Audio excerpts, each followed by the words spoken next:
दिदी हाई गर्नु है दिदी Hello guys, we are doing झार उखालिङ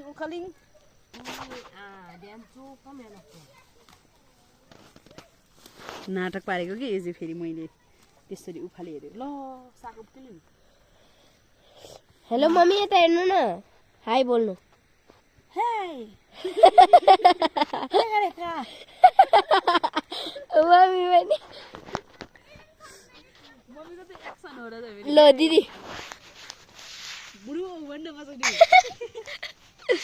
बुढो रे अहिले बुढो बाउ भन्ने सुन्ला नि त्यहाँ चाहिँ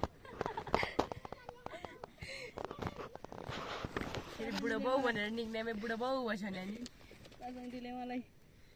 बुनु दिदीलाई पनि बुनु म भनेर बोलाउनु पाएँ त है दिदी भन्दै थियो मलाई चाहिँ किन ठुल दिदी भनेको होला रे नाम काट्नु पाएन रे के अरे दिदी भन्न उयो के अरे आनीले सिकाएको भनेको त्यसलाई थाहै रहेन चाहिँ ठुल दिदी भन्ने न अनि यता क्यामेराम्यान चाहिँ क्यामेराम्यान चाहिँ म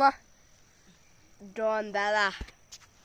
धेरै लामो नभन्नु छुट्छ यता मम्मी राम्रै मम्मी 1 मिनेट त भयो दिनभरि काम गरेको भिडियो बनाएर हामीले गरेर हाल्नु पर्थ्यो पारेर